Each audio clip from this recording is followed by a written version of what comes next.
in this age of gender confusion. It's difficult to find advice you can trust to help protect your child from those who would seek to unduly influence them, setting them up to be manipulated and exploited.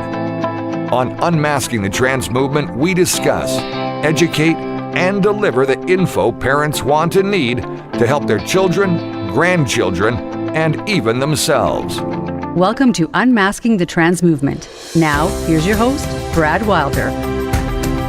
Good evening, everyone, and welcome to Unmasking the Trans Movement with Jon Uhler. I'm your host, Brad Wylder. Great to have you back on board this Sunday, August the 11th, 2024.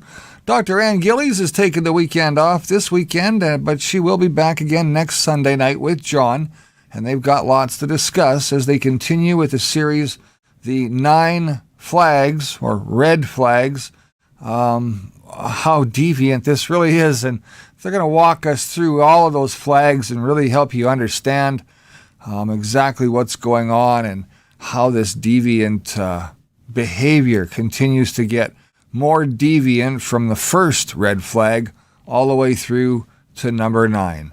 Jon is standing by. We're going to get to him right after this. Citizens and librarians alike have expectations for libraries, and well-run ones can be amazing for everyone. School libraries are often essential to educating children, and as such, special rules apply for the well-being of children in every corner of the world. The World Library Association aims to counter the woke American Library Association's efforts to indoctrinate and sexualize children and hide content from parents and grandparents.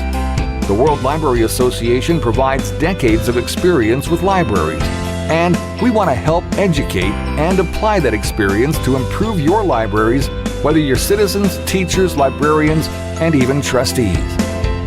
Our common sense model policies comply with community standards, enabling libraries to become truly useful for everyone in the community, and empowering librarians to ensure they work in a safe work environment. The World Library Association. Have questions? We're always open to talk about your libraries, new projects, creative opportunities, and how we can help you. The World Library Association. See us online at worldlibraryassociation.org. Welcome back. Jon, great to have you back on the show tonight, Sunday, middle of August. You know, things are still hot out there. They're getting hot in here, too, because we're counting down those 9 red flags. And I tell you what, the deviants that watch our program, they're getting hot under the collar because they're getting exposed. And I love it. Every single minute of it, we're exposing these individuals who are, well, watching way too much porn and involving themselves on a self-gratuitous level a lot. a lot more than they're actually being with a real partner. I want to welcome Mr. Alex 789 in tonight as well. Chatty Charlie, who's in the chat room with us. Good evening. Thanks for being here. Jon says, so good to see you're in the chat tonight, Jon, and going to be communicating with our wonderful viewers. Mr. Alex is here, 789 again. I mentioned that. And Tim and Miranda just joined us as well. So hello, everyone. Jon, let me see. Are you on? Can you say hello for us? Well, let's find if I'm on. There we go. Hello. Okay, there we go. I thought I saw your lips moving, and I'm going, he's not talking. So no, I just wanted to behave myself while you do your professional end of things. But Brad, thank you as always, and we want to welcome everyone.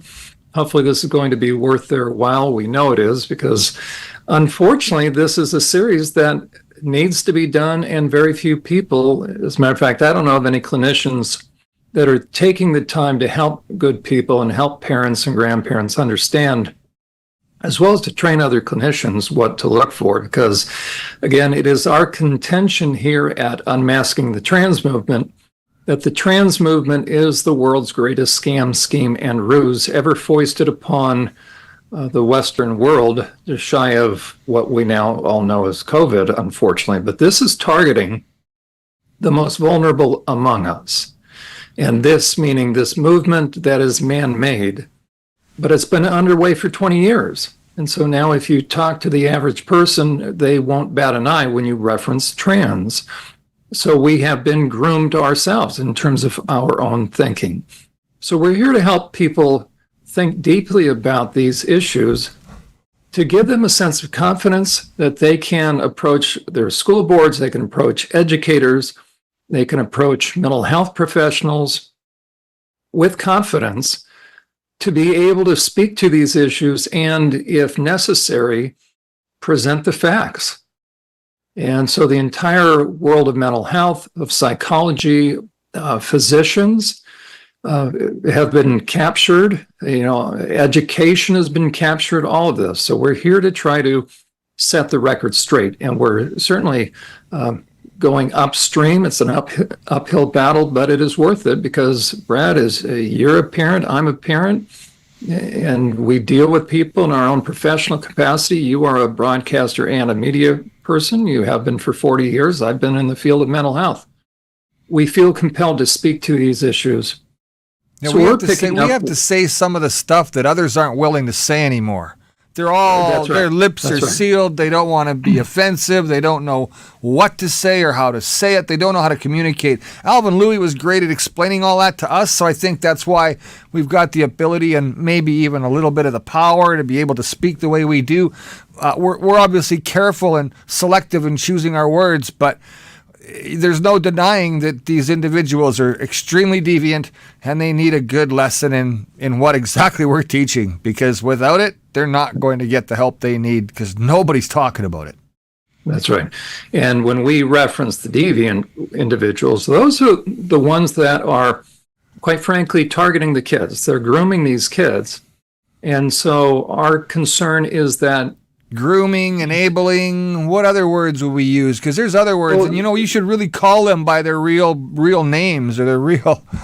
Well, they're exploiters. They're taking advantage of those that are unable to defend themselves, that are ripe for the picking. So think about what cults do. Cults target certain populations, and they will go after them in a very methodical, time-tested manner. So whether it be on an individual level or more of a corporate level, meaning a collective level, and there's certain steps you're going to do, ultimately what you're after in order to end up controlling someone by having an impact to where they will not act in their own best interest. So if I unduly influence, we have used that term before, right? If I can, the old-fashioned term was brainwashing. If I can influence the thinking of someone to where they're no longer thinking for themselves, and if I've captured the narrative, I've captured the mental framework, now I've got them. So now, and that's really what a cult leader is. So a cult is either a small group of people controlling other people, or you have a cult leader who has caused the members to think the way the cult leader wants. And so that's what's happened in the trans movement. And therefore, people have come to believe certain things. And so now we come along and we are suggesting things to the contrary. The perps and their apologists know darn well that we're onto them. And so now they're going to do the typical means of pushing back. And the classic one is they will shoot the messenger. They'll go, I use that metaphorically. They will go after the ones that are trying to speak truth. It's like the emperor's new clothes, that little Aesop's fable. Everybody had come to believe and buy into the fact that the king was sold a bill of goods. He thinks he has the finest apparel on, and he doesn't have anything on. And this little boy is standing along the parade route. Here comes the king strutting what he thinks are his new clothes. And it took a child who has his intuition, who knows that he knows what he sees, and says, "Hey, mommy, the king's naked." Well, all of a sudden the ruse fell away. So we're here to say, hey, the trans movement is naked, those that are pushing this. And so the reason why it's so dangerous is not only are we seeing the fallout of young, vulnerable people that are being exploited and therefore medicalized and 100% guaranteed, you get a kid onto that moving sidewalk of the trans movement, it will end up moving them through sterilization and then amputation, and they will then be a big pharma client for life. So that is our concern. So, John, Tim and Miranda said they made a comment. I'm glad that they do. Thank you very much for being involved here tonight, Tim and Miranda. John, but the method being used is in such a way that they get the victim to believe that they are thinking for themselves. That's right. Right? And well put. That's right. That shows you the degree of sophistication. If I can abuse someone and get them to say they are in agreement with them, I'm pretty sophisticated that way. So that means, think about the domestic violence cycle. The question is, why doesn't the woman ever leave? It doesn't always have to be a woman. Why do they stick around? There's a number of things we could probably point to: dependency, low self-esteem, all that. But there's a certain dynamic that has been established to where the oppressor, the manipulator, the perpetrator, the cult leader has been able to define reality to where, and this is ultimately what always takes place. If you're a manipulator, if you're a perpetrator, selfish person, what you're going to do, since you don't have any conscience left, or you wouldn't do it, you're going to begin to work on having your intended target of opportunity, the would-be victim, you're going to get them to dispense with their intuition. That's what this is all about.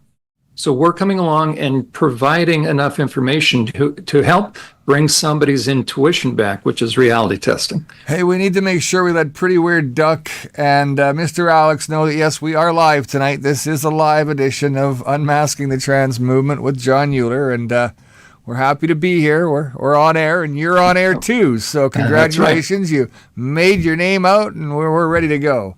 We always like to know where people are from too. So if you decide you want to throw down where you're from, we'd also like to know maybe what town or what state or what county you're in.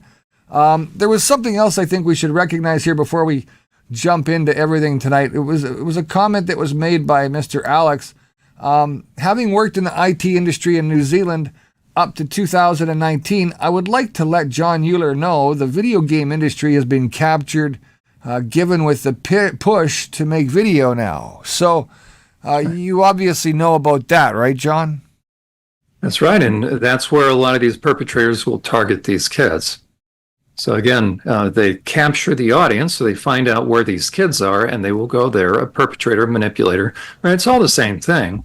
You have financial perpetrators, and then you have sexual perpetrators. So if you get to a point where you start objectifying another person, now you're going to use them.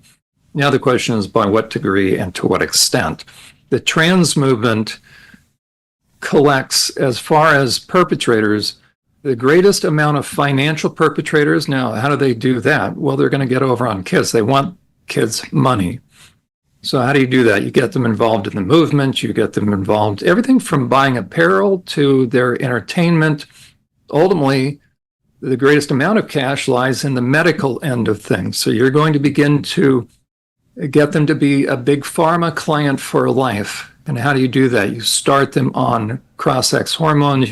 Puberty blockers and cross-sex hormones will have to stay on those forever because you're creating an artificial state in the body. That's why this is unnatural. There's no such thing as trans. There's only male, female, boys, and girls. All you can do is toy around with the endocrine system. That's what all this transitioning is all about. You're messing with the body's endocrine system. You start toying around with hormones, you're going to get sick in the long run in one way or the other. You're going to end up having bone density issues. You're going to have different organs that get affected, and you won't be able to think clearly, and that's where they're going with these kids. So they manipulate these kids for somebody else's benefit, and always, because it's all saturated with sex and deviant sex-related material, you're making these kids ripe. You're leaving them open to inevitable sexual perpetrators. We're talking sodomy, right? We're talking everything. Bestiality is a big thing now. But again, the real, I mean, that is probably, let's face it, that's where ultimately they're taking this, is sodomy, and that's where they want to end up. And the legalization of pedophilia, but they're doing the back door. So ultimately the trans movement is being used by all these special interests. The worst ones are the pedophiles. And so it's going to be rebranding pedophilia and rebranding the act of being a pedophile. And we see that already with minor attracted persons. they're going to use terms. We now are seeing floated the term mature minor. Where do you think that's going? And then also at the end of the day, grave concern is after you've used these kids sexually, you've used them financially, you've chopped off body parts, and they come to, and this is where we're now going to get into, or picking up where we left off, the mental health issues. You've added insult to injury. If you take an emotionally damaged child and now you've castrated them, you've done a double mastectomy and an oophorectomy, which is a complete hysterectomy. Now you've affected the child's future, and now the child realizes, now the young adult realizes he's got to maintain this for the rest of his or her life, and the outcome wasn't what was promised. They've been sold a bill of goods, and so the next most reasonable thing, once they realize this is permanent, irreversible damage, in a book by that title, the likelihood of suicide significantly goes up. And if you're living in a socialized country, what are you going to do? You're going to help facilitate that because it cuts down on cost. So you have medical assistance in dying. That's exactly now what's been going on in Canada, where you drop the age requirements and you increase the amount of different disorders that fit into the category that make them eligible for physician-assisted suicide. So it's death panels. They don't like to use that term, but that's exactly where we're heading. And if these kids have been perped on, which they have, they'll take the secrets to the grave. So this is the ultimate in predator protection, in a predator protection plan, what they have laid out for our kids. So they're targeting kids that are very troubled, and we need to be able to see what are the red flag indicators, because right now they're all being reframed in terms of gender so that even the most well-meaning people are not seeing what's screaming out right in front of their face. So mandated reporters should know this. Parents or grandparents, if you want to test whether or not somebody should be working with your kid, simply ask them. They're trained every other year. You have to go through training as a mental health professional. So this should be second nature for a professional to be able to rattle off if kids being perped on, what are the indicators? And if a professional, including a medical doctor in my estimation, but if a professional cannot readily and easily list these things off, then do not take your child to them, because they're not going to see it in context. And they're going to usher your child off towards sterilization and amputation. And that's our concern.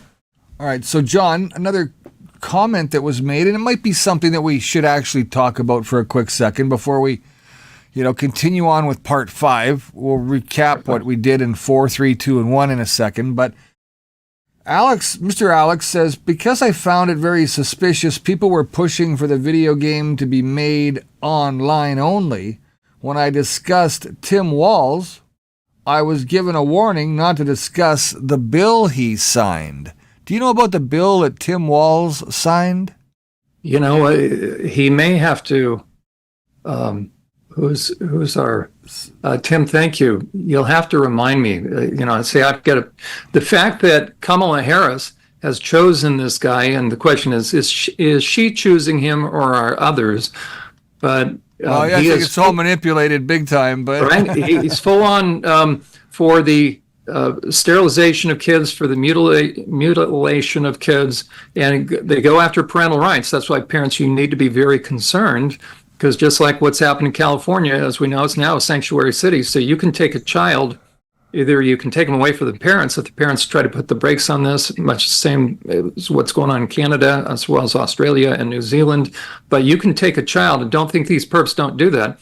They connect with these kids online. They're from another state. The kid runs away, gets in the vehicle. The vehicle then crosses the California state border, and now nobody can do anything, can't get the child back, and don't think there aren't foster homes, special foster homes. It's a safe haven is basically what it is. That's right. It's legalized kidnapping. So Mr. Alex says that Tim Walz signed a bill that was protecting pedos, basically.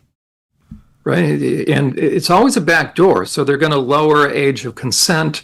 They're going to reframe. It's exactly what Kinsey was all about, dumbing down things to where what used to be illegal is no longer illegal. Me as a sex offender treatment provider, I see it a lot. They do the horse trading as far as plea deals. You can take a plea deal, and before you know it, as a matter of fact, I just heard of a father who was perping on both of his kids, meaning incest, and they offered him a plea deal where he wouldn't have to take a plea. It was going to drop it from first degree to third degree. He wouldn't have to do any prison time. I think the registry was still going to be in play, and so he's going to take it to a jury trial.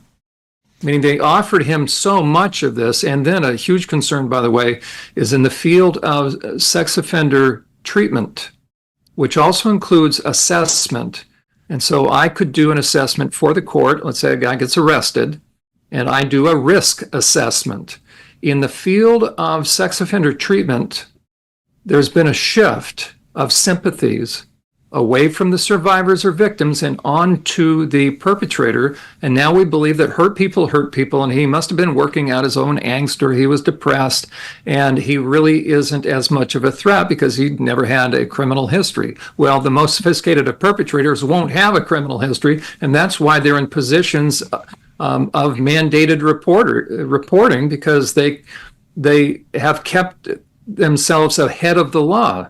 And one thing you look for, by the way, as far as the adults, we've talked about this in the past. If any of you watching this know of an adult male who seems unusually interested in either being around kids or their sex and sexuality, and think about how many men in the trans deception are wanting to reference safe spaces for troubled teens. And they're going to help with that. And they get energized in protecting these kids from all these phobes, transphobes. And if a guy is talking that way, I can guarantee you, a deep enough search into his electronics, he'd be arrested. Well, there's a lot of people chatting tonight in the chat room. It's really been quite active, which is great to see. I don't know if you're catching it all, John, or not, but that's okay if you're not, because you're obviously, doing all the talking here. But Canada is completely captured, Chatty Charlie. You're right. I live here in Canada, and unfortunately, we are captured here, whether it's from the trans movement or the tyranny and corruption of the Trudeau NDP Liberal government corruption. We're in a hell of a place, and it's not a good one, to be honest with you. The trans stuff has also really taken off in New Zealand, but the birth rate has also dropped. And it's not just dropping in the U.S., it's dropping here in Canada, it's dropping in New Zealand, in Australia, it's dropping in England and Europe. Listen, there's a lot of things going on that are stopping a lot of people from procreating as well right now. COVID was part of that whole gimmick and scam, was to keep people away from each other and to stop procreation and to really curve the population growth, in my opinion. We're not supposed to say that the jabs were ineffective because that could get us kicked off of here, but something caused a heck of a lot of miscarriages over the last 2 or 3 years. I'm not saying what it was, Mr. YouTube, Facebook checker, blah, blah, blah person. You're probably pink hair and purple tie. No, not a tie. I'm sorry. I shouldn't have wore purple tonight. Well, and I'll tell you one of the other things, Brad, and this is part and parcel, and then I'll pick up where we left off as far as the clinical indicators. Again, how you shift a culture toward a very selfish, myopic culture. And once you do that, once a culture goes selfish, then it's in the process of dying, right? Social contracts break down. And that allows for, ultimately, top-down dictatorial control over a country. So once we stop believing we are our brother's keeper, so to speak, I mean, that first individualistic, selfish individualistic perspective was what Cain said when God confronted him about killing his brother. He says, am I my brother's keeper? Well, there you go. Nothing new under the sun. So if a culture can get people to a point where they line up on Black Friday to trample one another for a TV that they don't need, that they're going to spend too much time watching anyways, that means you now have an objectified culture. And so the least of these will always pay the price. So the more selfish a culture gets, the less it will care about the least of these. And therefore, that's where government will have to step in. But that's scary once government starts taking over the medical end of things, and that allows all this kind of stuff. But ultimately, if somebody becomes selfish in terms of, and I'm going to use this term in general, this is not a new term, it's a new phrase, but not a new concept. My body, my choice. Right. Well, when I worked in prison for 11 years, guess the kind of guys I was around? And it doesn't matter their orientation. My body, my choice. So they got to make the choice what they wanted to do with their body and their sticky fingers. And if they wanted to rip you off, or if they wanted to sleep with 87 women and have 120 kids out there and call them baby mamas, there's no sense of moral obligation. And therefore you have a callous and an indifferent society. And so the manipulators behind the trans movement know that the way you impact a culture and you shift it selfish-wise is you take the sanctity out of sex. You disconnect it from human relationships, and now you have a very dangerous situation in terms of a culture that's going to end up being completely self-centered. And you do that, and then the weakest of these, the elderly, so think about the bell-shaped curve, those that can't produce because they're too young, so the young are not valued, and the elderly are not valued, just those within a bell-shaped curve, and that's why it works well within socialized medicine. So cradle to the grave coverage, you just shorten those two ends of the continuum, and now you have socialized medicine. Ultimately, that will be overseen by people that are on a board, utilization or quality assurance, right? And so if you need medical attention, they'll tell you whether or not yours will be funded. And so now they are funding trans surgeries, while other people that actually need double mastectomies because of cancer, they have to wait. So you can see what's been going on in society. But if we can't protect the least of these, then perpetrators, financial perpetrators, sexual perpetrators, they will always win the day. And so we have to know what we're looking for. So mandated reporters, unfortunately, have been retrained not to see the red flag indicators that speak to and that cry out that a child is being perped on. So we can't protect them. And that's what we're all about. How's that? Was that a good segue? No, Does anybody else have any questions? I know somebody has reached out to me, and for that person, please know we'll be in touch. Well, that's great. It made men weak, left the family unprotected, and easier to take over. Add population drop to that. Anyone else thinking there might be some sort of planned event coming? Because I do. Tim and Miranda said that. I agree with you, Tim and Miranda. Chatty Charlie, I'm going to mention this real quick. Pierre for the win. I would love to think that Pierre is going to be the saving grace. I'm just not so sure. Same thing about Danielle Smith out there in Alberta. As for Don, Big Trump, Mr. Orange Man, bad. Well, Mr. Orange Man, again, talking the right talk, but we'll see whether or not he is able to overcome the United Nations, the World Economic Forum, and all the other powers that be that are, the corrupt elite globalist. Well, I don't even want to say anymore because I'm just going to start swearing. Right. And he did, he put a stop to this. He didn't permit it. It was the Biden administration. So it's a mindset that allows this. We're going to pick up where we left off, and we're going to start with, I recently heard a comment by a trans pusher. Again, the ones that are intent upon ensuring that kids can be manipulated through this. They made the statement that, well, there's only a few detransitioners. Well, look at on this one site for Reddit. Okay, it's worth stopping by there. Every now and then I try to check in. I recommend that every parent, every grandparent, we've got 54,000 members. It's a pretty unique site, meaning who's going to be interested in a site that is for detransitioners? Maybe one or two researchers like myself or therapists, but probably, I'm going to guess, the majority of people on there are those that are now considering themselves detransitioners, and that's simply those that found out they were manipulated and want out of the cult. Okay, so there are not just a few, and I forget the numbers. I think a couple of years ago, there was just 8,000. So you can see exponentially what's happening. Kids are, and probably the vast majority of these young people that go on this site have at least been taking cross-sex hormones, okay, fooling around with their endocrine system. They didn't even know it. Okay, so we're going to listen to, just to really bring to heart, to let people know this is not just to protect from predators, the sexual predators, but look at what has happened with these poor kids. So I just put an AI voice to each of these, but this speaks to some of the points we've already raised. I decided that I was trans when I was almost 10 years old, and that phase sort of on and off lasted for about 4 years. My story is pretty typical for a female desister, autistic tomboy who felt alienated by her female peers and was freaked out by going through puberty because my male peers now treated me differently too, had just discovered LGBT content on YouTube, etc., etc. I never actually came out to my parents because it was obvious that they didn't believe you could change your biological sex, and I knew it wouldn't go well.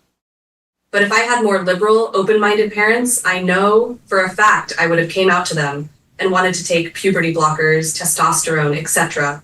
Where the fuck would I be now if that had happened?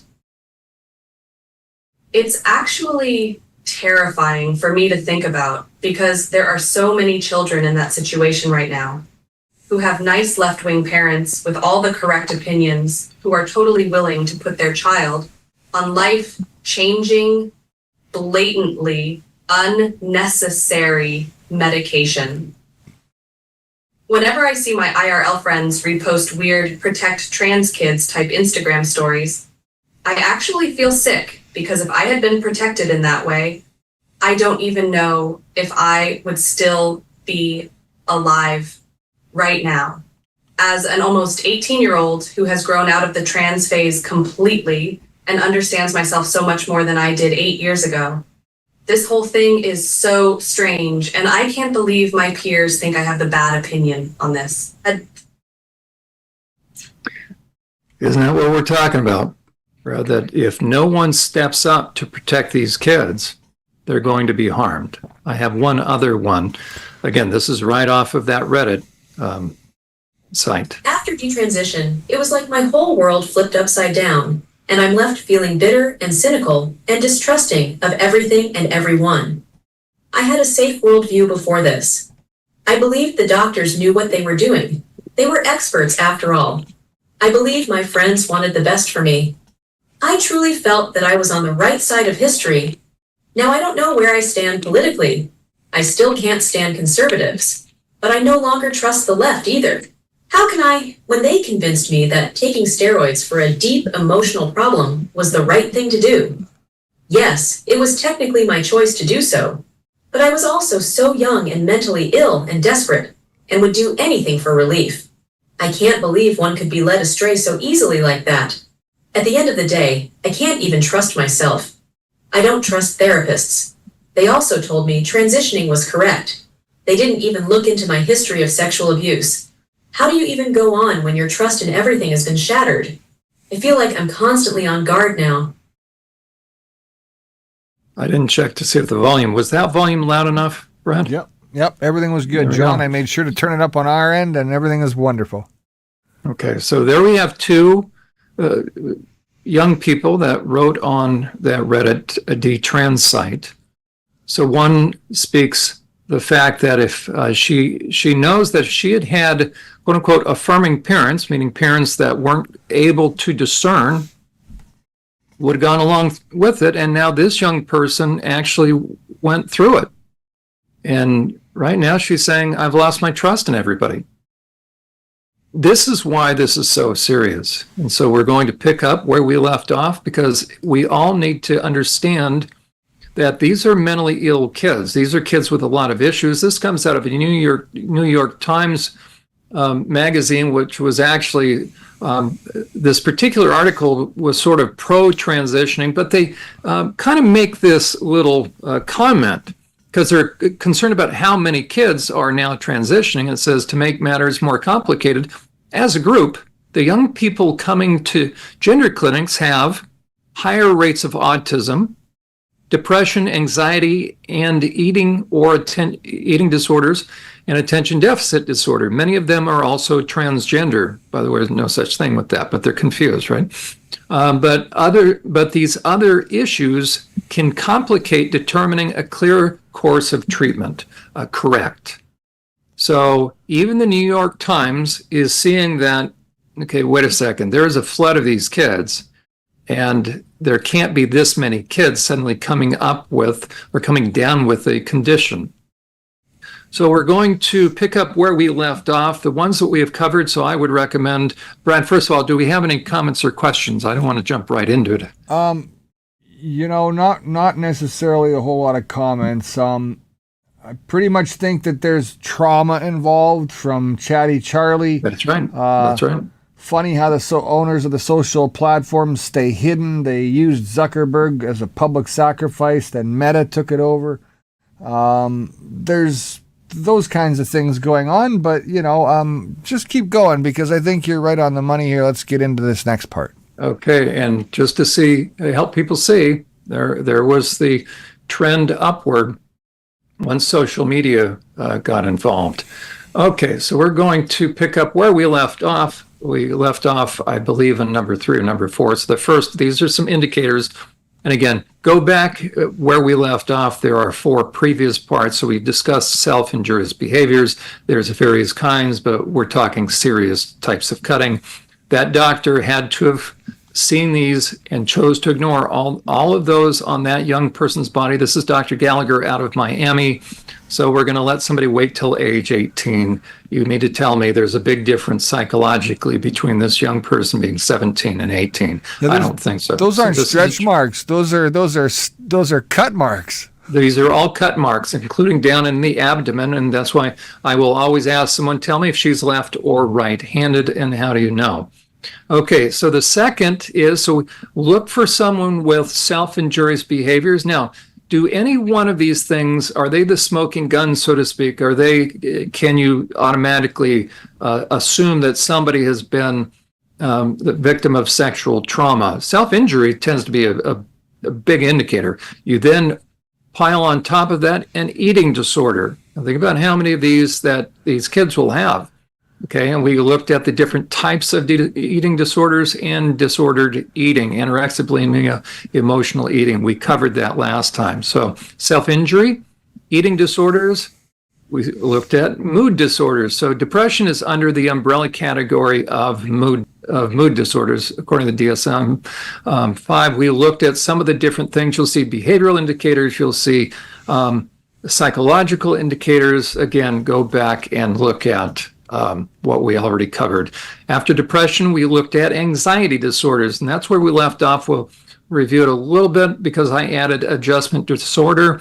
An adjustment disorder usually has a distinct point in time, and there's difficulty after 6 months. So a child starts a new school. Ideally, within the first half year, the child will begin to adjust, but that falls within an anxiety disorder. Anxiety, behaviorally, with kids, it's very unique. We talked about that. For their anxiety, there will be irritation or irritability, being on edge, restless, nervous, avoiding new or difficult things, withdrawing, and hypervigilance. And that's why it really takes a proper assessment, because you can see how depression would also cause withdrawing. Academic performance is going to, I believe we left off here. So I bring up the list for anxiety on your own.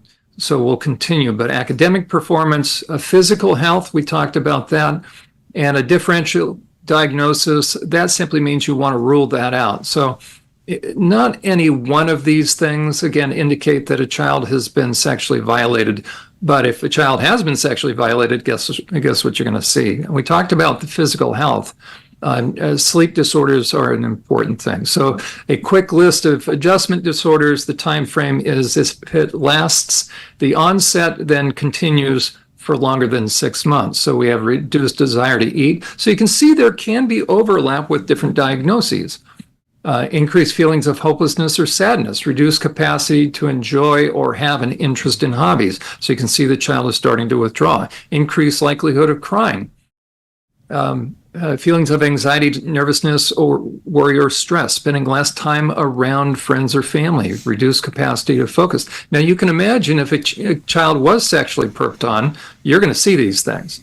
Okay, but again, if you've had a new change in your life, you may see these things just because the child, especially if they left their friend group or they left things that are familiar, their sleeping problems, let's say problems performing everyday functions, feeling overwhelmed, difficulty carrying out daily activities, letting bills go past due. So now you're talking a young adult, missing work, and of course, thoughts of suicide. So an adjustment disorder will have a lot of things that are taken into account.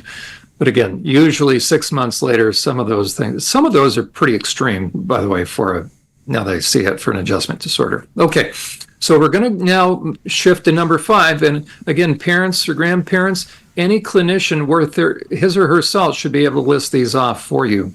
Brad, do we have a comment or a question?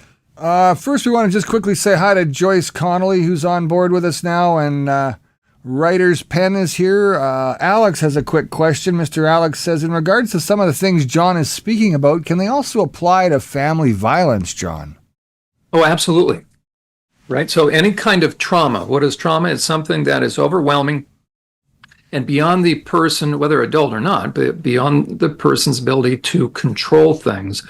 And it also has, according to Bessel van der Kolk, who wrote the book, The Body Keeps the Score, a key component of trauma. So you can have two people that go through a very similar thing. One that will have resilience to be able to get through it. The other will be overwhelmed by it. The overwhelming piece is this, that I don't know when it's going to stop. So that's really puts you in a helpless position. And the flip side of hurt is anger. And so underneath all of this, quite frankly, is anger. So yes, meaning I need to be able to see the warning signs that something is going on in the child's life. So we won't just focus on sexual abuse, but thinking in terms of the trans movement, how many of these kids have more than one of these diagnoses? And so the question is this, is it just adjustment, or could there be some reasons why they have found themselves targeted by and then sucked into this group where it'll give them a high, right? Anytime you can make a poof kind of pretend change, especially for a child who has magical thinking. And then people that supposedly now accept you because you're a part of the community if you come out as trans. Well, so it's like a drug, but eventually it starts to wear off. And then like the Hotel California, you can check in anytime you like, but as the detransitioners have found out, once they try to leave, now they're ostracized. You may never leave. Right? Yeah. Okay, number 5, panic attacks. That's going to fit actually under ultimately right near anxiety disorders, but panic disorder certainly has panic attacks. And we talked about that is a rush of adrenaline. That's the best way to understand that. If you have panic disorder, the good news is you do not have to live with it or you don't have to manage it. There is something going on. But if you can't identify it yet, then it'll feel like your great nemesis are the panic attacks. So think about this compounding effect. So if you have a young person that has self-injury, eating disorder, has an eating disorder, is depressed, anxious, they're having a tough time, easy for me to say, a tough time adjusting, and now they're starting to have panic attacks, we got 5 out of 5 then, a lot of these kids. And so off to the doctor they will go. And if this doctor can't discern that we may have a cluster of issues here that are symptomatic of something deeper, then we'll put the kid on meds, and now the kid at school is longing for instant friends, and so he or she is ripe to be targeted by this group. And who's leading this group? Oh, maybe an adult that is volunteering to create a safe space, otherwise known as the child is being targeted. Okay, panic disorder, sudden onset, significant stress, meaning these will be some of the things that'll bring it on. An inability to continue with tasks, increased isolation from the source of distress. There's a general or global feeling of a sense of impending doom. Why? Because when you have such a rush of adrenaline, and that's what a panic attack is, by the way, you will have physiological things take place, including eyesight you'll have tunnel vision, you'll have ringing in the ears, you'll almost have an out an out-of-body experience sometimes. You'll certainly have tachycardia. So it feels like life, like something is happening to you. So that's what's very disconcerting. And in order to stay away from whatever is the nebulous source of that, the young person, or it could be an adult, certainly, but they will start to isolate themselves more and more. So inevitably, if someone has panic attacks long enough, they will have agoraphobia. That is simply fear of open spaces. So they'll eventually isolate themselves in their house and could eventually isolate themselves into their bedroom. How are we doing, Brad? Any comments or questions on that? Yeah, I'm having a hard time multitasking. Better turn that up too. I'm talking and nobody can hear me at all. Not you, not even people watching. So, okay, I got that all straightened around. Joyce Connolly says, John, she really wants to know, do you have any words for the detransitioners who don't trust you? I think that if we have to waste the next 15 minutes explaining this, this is well worth it to cut of the show right here and just have this discussion, okay? If somebody doesn't trust me, now there has been a pretty slimy campaign. I'm almost finished producing a response. So what you'll find is this: if someone can't argue the points, they'll do what? They'll attempt character assassination. They'll try to get somebody off the point. Maybe just go back to full screen for us, John. I'm sorry? Just stop sharing your screen and you go back to full screen. There we go. Now explain it. Oh, there you go. Okay, so aside from a recent really effective slime campaign, and quite frankly, some people took advantage of my emotionally troubled adult daughter who also just recently left her marriage. Well, this young lady, my daughter, happens to be very troubled. And so they found these detractors, found her, and so they've created what unfortunately is a great distraction. So what I would say is this. The good news is you don't have to trust or distrust me. The question is, what are you going to do with this content? So if you care about troubled kids, you'd better know the warning signs. Well, but I don't trust you. I'm not asking you to trust me. I've been working with people and kids for 30 years. I'm just telling you, here are the signs of sexual abuse. So the good news is this. I don't necessarily need to trust or not trust the character of the person that's writing a fact-based book. So what I'm letting people know is these are the indicators of sexual abuse. If you don't want to trust me, then you figure out what the indicators are. And the question is, are you able to spot them? Or are you so agenda-driven that it doesn't matter how many indicators are right in front of your face, and therefore you'll never ask the right questions, and the kid will never disclose, and so the kid is going to continue to be perked on. Which is more important to you? So that's my message. That take what I have, and this should be true for any of us anyways, take the information that I'm presenting, assess it, and see if it is not so. Yeah, look it up for yourself, right? Right, Do your own homework. I'm saving you a little bit of time, but these are the indicators, right? How can I say it? Because I've worked with sexual abuse victims for years. Okay, so hopefully that helps. And this isn't trauma therapy here tonight, is it? This is about help protecting women and children, isn't it? Well, trauma therapy is focused on helping people with trauma. The greater the degree of overwhelming stuff, we call that trauma. So anybody that shows these signs needs to work with a therapist that understands trauma. But how do I know if somebody needs help? I need to know the warning signs. And so right now I can tell you there are 9. But this isn't a trauma show. This is a trauma therapy show. This is actually an educational program where we discuss everything that trauma therapy is about and explain it in detail. That's right. So if someone were to say, John, I don't trust you. Okay, what I say is this. Aside from that, let's look at these points. Can you fill in the blanks? Right? Tell me what the rest are. Yeah, exactly. They can't. Okay? I'm not asking for your opinion of me or anybody else. I'm simply asking this. Can you describe for me? Actually, there's 16, and we will see 16, depending upon. Okay. Can you rattle those off for me?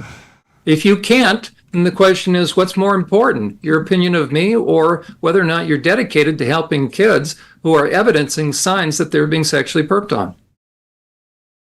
I say we care enough about kids to get personalities out of the way and begin to find out Is a child near you being perked on? Don't you care enough, or are you agenda driven? Okay, so number 6, I should ask the audience. You tell me, what's number 6? I'm glad you asked. I'll tell you. It's bipolar. Okay, it used to be called manic depression.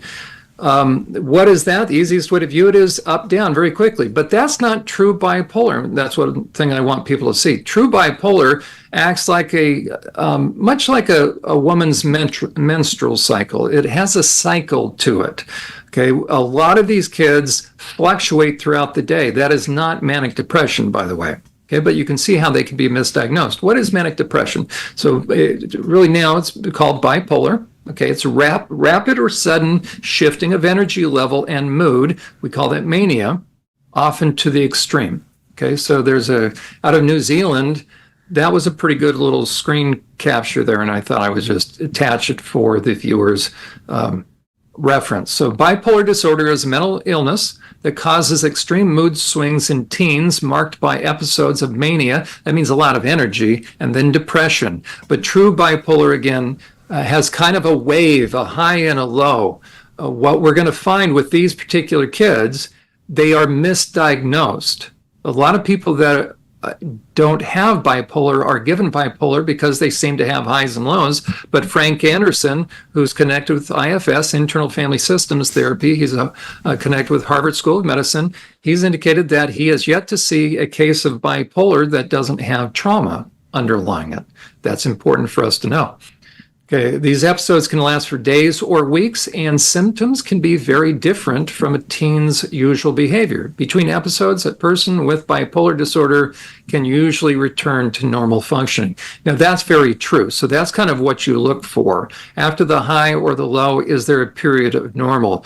Because that's a very physiological thing, by the way. Okay, and a big point of bipolar is the depressive I just looked at the lack of appetite, right? So that's one of the things you look for. That's, again, in and of itself, does that indicate? Nope. But if you start to see these things along with the other indicators, we may have something that more than meets the eye. So the manic part, rapid or sudden shifting of energy and mood level, often to the extreme. That's mania. Often it could be that your child's on drugs.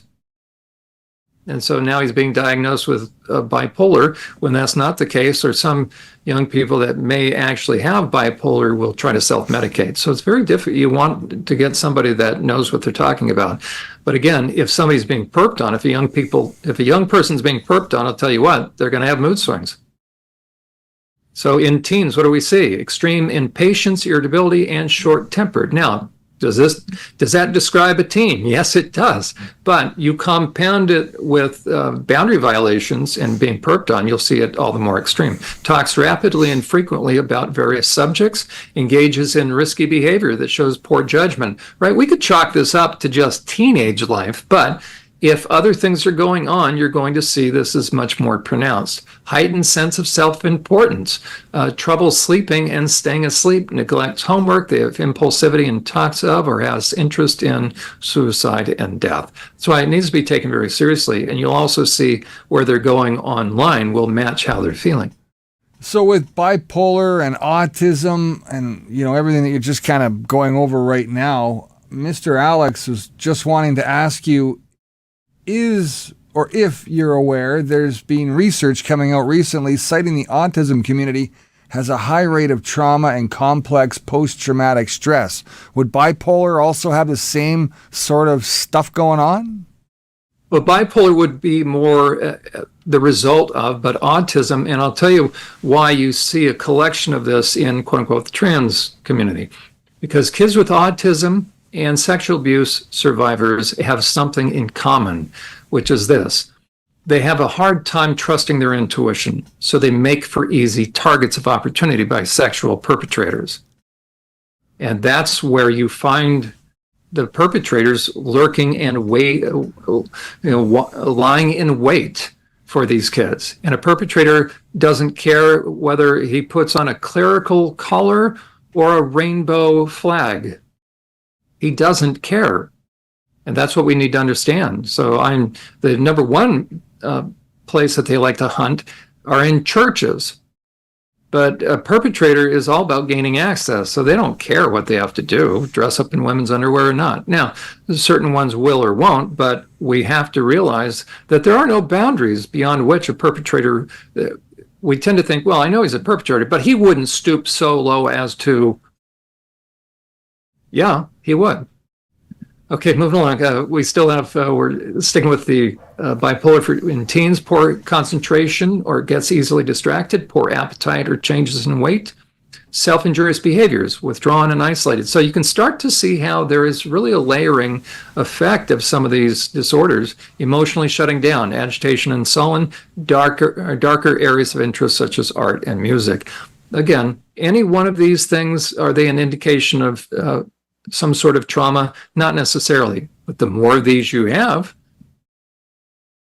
Okay, so again, I'll just emphasize, are you more interested in personalities or as far as the one who's delivering this to you, or are you interested in the information? Hopefully you're interested in the information. So again, the more of these that you see, it's becoming more and more assured that there's some sort of significant trauma. The greatest way you traumatize someone is you sexually cross their boundaries. So, self-injurious behaviors, eating disorders, depression, anxiety, panic attacks, bipolar. This is not a mild thing. If you see a kid with all this, what's the seventh? I'm glad you asked. Disruptive. Now, this is new with the DSM-5. They kind of threw in the kitchen sink here, right? So, disruptive, impulse control. Now, I added oppositional defiant. We'd call it opt-defiant. And conduct disorder. The difference between oppositional defiant and conduct disorder is quality and age. And the last one would be antisocial personality disorder. So that's kind of on a continuum, but you can also see it really is on a continuum now that I'm seeing why they laid it out. So first is disruptive. And then they're starting to have impulse control. And then they're starting to interrupt things like class or parental boundaries. And so now they're going to become oppositional and defiant. They're ratcheting it up. And now they'll have what's called a conduct disorder, which is now they're kind of a middle finger walking around, whether overt or covert. And if that stays long enough, once they hit adulthood, late 17s, in there, or certainly 18, then we don't use a diagnosis of conduct disorder anymore. You will use antisocial personality disorder. Okay, we're going to look at... John, one quick question. Impulse disorder. Can you just go back one slide for me? You bet. Impulse control. Is that the best way, or should it be loss of impulse control? Oh, good. There we go. Right. They're not controlling their impulse. As a matter of fact, thank you for asking, Brett. Literally, I've got a couple of different pictures there. We're going to look at how this diagnosis would be applicable in a lot of these different situations. So I just randomly chose kind of a smattering of these. Look at the young lady. She's got the hand up to the mother's face. Now we might say, oh gosh, that's the teen years, right? Talk to the hand, the face ain't listening. But that's the kid saying that to the mother. So that's pretty oppositional. Okay, now maybe it's just a bad day, but still you're starting to establish a character. But the question is, where did that young lady learn that? Where is this coming from? The mother's probably asking about this, like, what is going on with you? So when you see a child's mood and behavior start to change, something's going on. Okay, now look at the top right picture. Okay, that's another way you can have an angry child that manifests what? He doesn't have a hand raised, doesn't have middle finger raised, but he's now simmering. I used before the term incipient phase, like of a fire. It's starting to smolder. Now you have the bottom middle picture. Now it's getting worse. And then you'll either have it go one extreme or the other. So the child will either begin to, depends upon how much self-control they have. The child in the middle, that black and white photo, that child has a lot of self-control.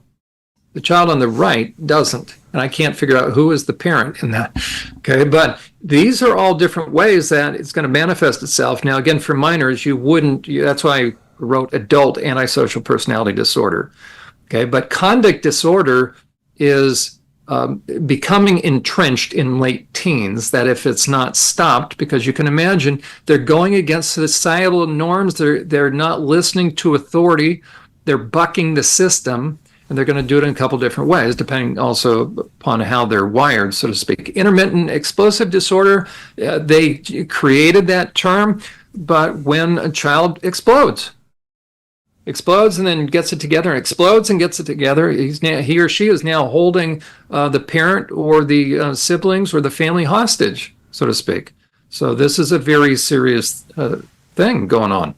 And again, this could be teen years, this could just be adjustment, but when you combine it with many of these other disorders, now you tell me, if a child's being perped on, and maybe the daughter down in the far left, maybe she's being perped on by an older, how about by a 22-year-old?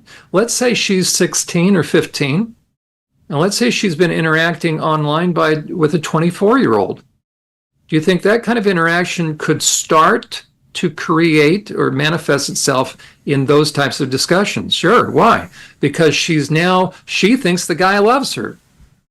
And mom may have found some texts, and mom may say, hey, you know what? I'm concerned. And what's the girl doing? So it's not that it takes overt running roughshod over a kid's sexual boundaries. A lot of these perpetrators are very sophisticated.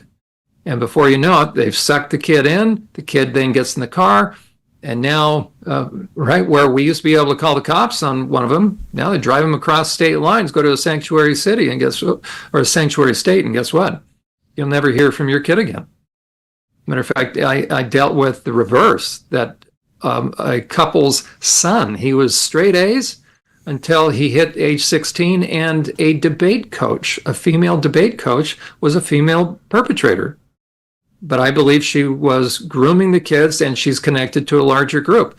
She was able to turn that young man totally against her family. So he left when he was shortly before, if I recall, shortly before age 17. He's never been back home, and it's been 6-7 years. It has destroyed the family, because he was being perped on by a female. So runs both ways.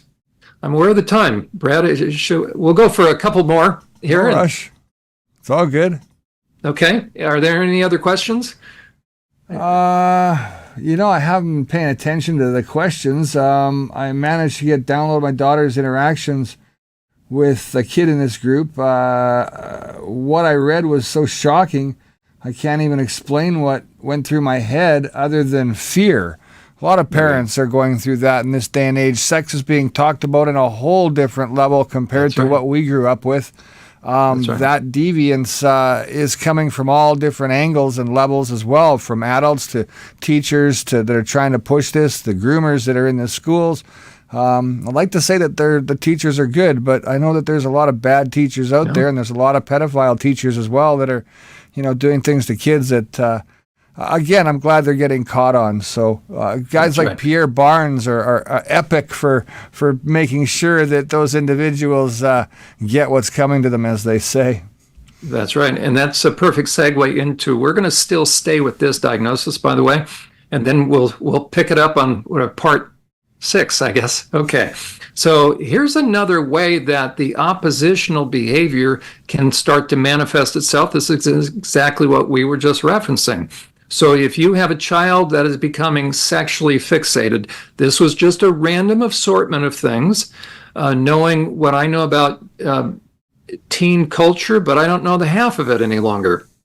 Okay, these pictures represent a number of things that are ever present in kids' lives. We could have added a whole lot. So we have the internet. So if you see your child spending a lot of time on the internet and resisting your boundaries, now we have the makings of this oppositional and defiant. So listen, I want to just bring this up because this is where it becomes not so much adult groomers or adult enablers. Now it becomes other kids that are also grooming and enabling. That's right. That's right. But you're always going to be able to trace it to an outside influence that ultimately has an older person behind it. Right. And so once a kid, now, rare is the time Now, it happens, but usually it's going to be from the older to the younger, generally speaking, okay? So the reason I added the furries is I'm becoming ever more convinced that this is a tremendous way for perpetrators. I already knew that. We've addressed that on our show. Brad, what is a furry? You see this mascot right there? Now the question is this. Under that suit, do you know who that is?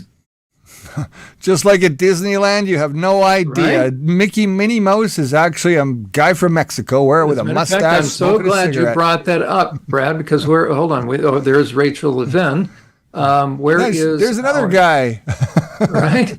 Okay. I have a picture. Well, I mean, these are the kind of guys, okay? That guy with the chicken on his shoulder, by the way, we looked at that before. That is a sex offender. Chicken is a symbol used for kids. And there we go. So who's in the Minnie Mouse uniform? That's right, a Mexican guy smoking a cigarette. Right? Should we be shocked? Okay, so going back to that. I am. I'm almost devastated because of it. I mean, Right. my daughter's up there hugging Minnie Mouse, and it's not Minnie Mouse. It's some pedophile in a mascot costume. There we go. And so, again, we just have a smattering of things. I want people to understand furries is a perpetrator's perfect opportunity to get up close and personal with kids, because we as adults, we drop our guard. The pedophiles that use this, I had them in sex offender treatment. When I first heard about furries, he said, Mr. Uhler, he said, parents are on guard against pedophiles no matter where they are, except they dress up in big costumes and they will hand their kids over to us. Okay, now these animated or these drawings, you need to see how they can morph into what? And this is what our kids are being inundated with. And now you have stuff that you can create fantasy avatars. So how any child is going to come out of this unscathed, don't know. But again, the reason why it would be fall into this kind of category is if a parent is trying to put parameters, the kid is bucking these. Now you have parent-child conflict. That's going to start to escalate. Now, if there's a perp involved, he's going to pit the child against you. And before you know it, you guys have major conflict going on. And he's showing signs, or he or she showing signs of depression, because if you unplug them, now they're going to be in their room. And right, not that they should just be in their room. Let's say the dad finds that's his daughter. Well, we're going to, we find all sorts of stuff on her phone. What are we going to do? Well, now a little Prince Charming, maybe he looks young, but maybe he's a college student and she's 16. Well, you have the makings of a very difficult situation. And if he has friends, don't think they can't arrange for your daughter to leave home one night. So it's very dangerous stuff. And that's why the more of these indicators we see, the more dangerous. Let me add another layered to this. Again, that's going to cause this disruption and the bucking of boundaries. We have, here's another influence right now. OnlyFans. It's being young boys. How can you resist that? So you go on, but look at what they're telling the girls, that this is an easy way to make cash. And today I just found out, look what Disney has launched. What do you think those little characters the kids have seen, what do you think they're going to be doing on film? Right? It launches OnlyFans with adult content. So we're going to be able to watch Disney characters do what with each other. So it's never ending. Okay. If you also see your child into kink, this is extremely dangerous. Started with 50 Shades of Grey. Why? Because they want the recipients of this to project onto them, especially the subs or the ones that are not dominant, that, oh, this is just fun and games. But if you work with sexual predators, you'll realize that they're coming at this from a very different angle. Ted Bundy used to tie his victims up as well. And so women are always going to be the losers, and so are the young men who are not the dominant ones. They're going to end up getting in harm. They're going to be placed in harm's way. But by the time a child is into that, if a parent tries to intervene, guess what pushback they're going to get? And it can get to a pathological state where it disrupts the family, disrupts their schooling, and so now you have the makings of a disorder. So again, you want to see the layering effect, but this is very kink BDSM. It's very dangerous because of the characters who are involved, meaning especially the males. Okay, and here's another thing that we now have avatars. So again, I just went on Google, typed in sexy avatars. Okay, look at how many different styles there are. These are all AI generated. So it's just how any kid is going to come out of this unscathed. But what happens if you as a parent, first of all, we have to be vigilant. If we find some of these things on our kids' electronics, well, you're going to have to put and establish boundaries. But depending upon what's happened with the child, if the child's gotten sucked into this, you've got a heck of a fight on your hands, don't you, in one way or the other. Now we have virtual reality going on. So there's now an actual addiction, as it were, for virtual reality. As a matter of fact, I will show you the site. This was a very good site that I just came across today, and I'll play a video. We'll start to wrap it up. So this is from a residential treatment program. I don't know of them. I was impressed with their material. So Newport Academy, I don't have any financial interests in this. I'm going to get out of this and we'll go into their video. I have to stop this. And they did a nice job with this particular video showing what is, oh, you know what? I'm sorry. Let me get out of this just so everybody can hear the volume there. Okay. And we are going to look at here's sort of video game addiction and allow, I guess.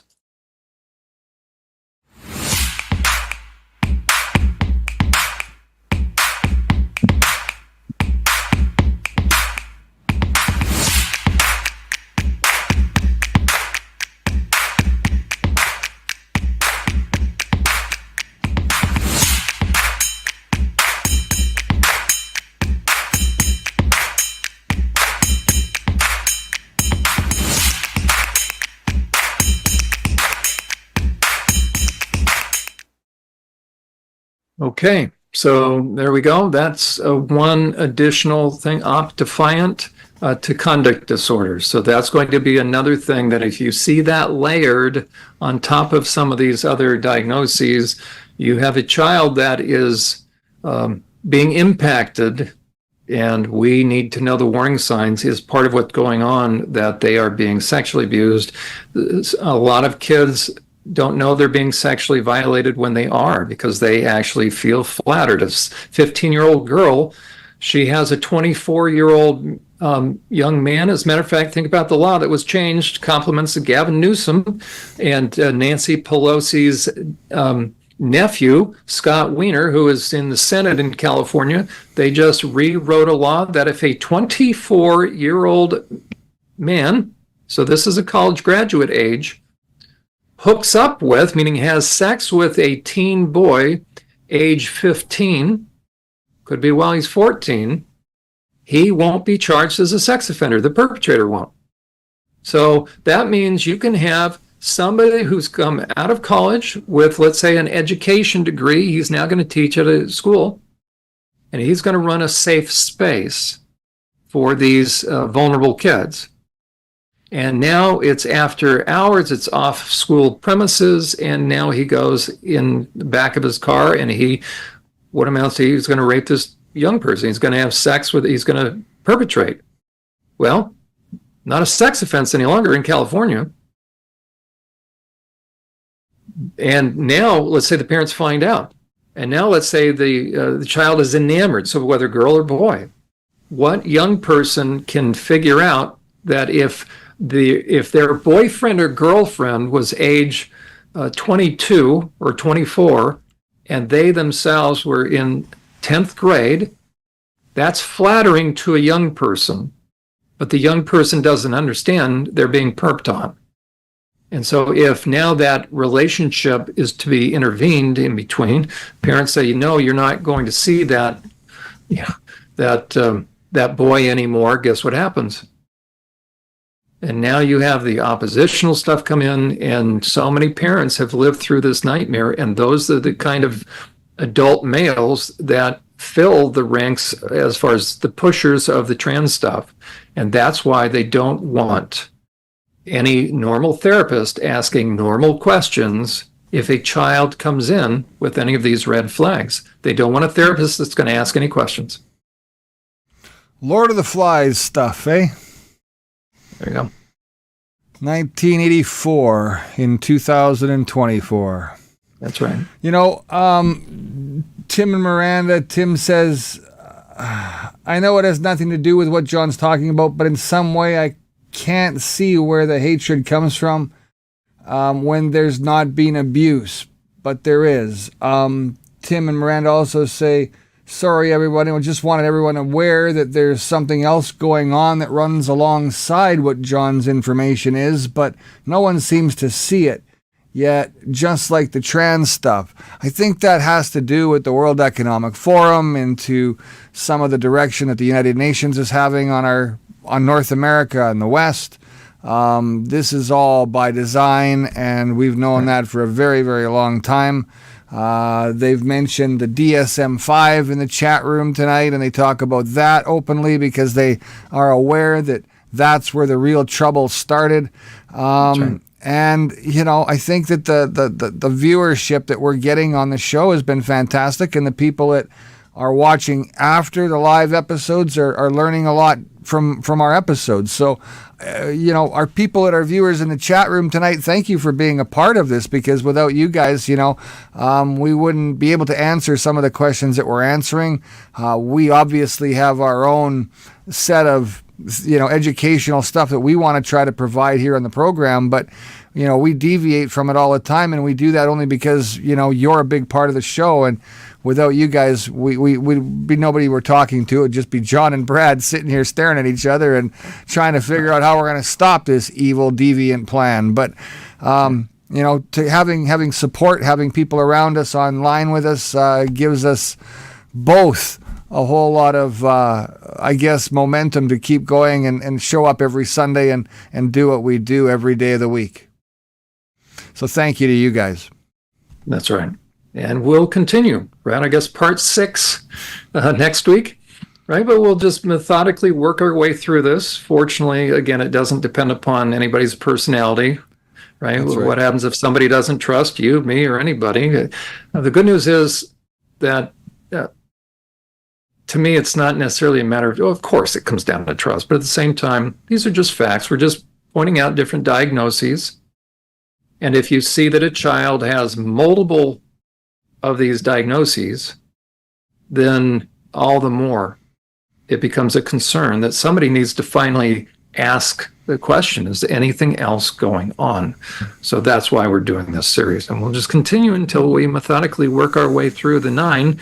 There's actually 11 or 12 that are ultimately crucial to know, and then there's total of 16. So stay tuned. We'll cover all of those, but we will get finally to number 9. We're empowering the parents and grandparents with the information they need to get involved and not sit back and scratch their head and wonder how they can get involved. This is it. This is how you do that. We're going to help you all the way along. You can also check out our website at unmaskingthetransmovement.com.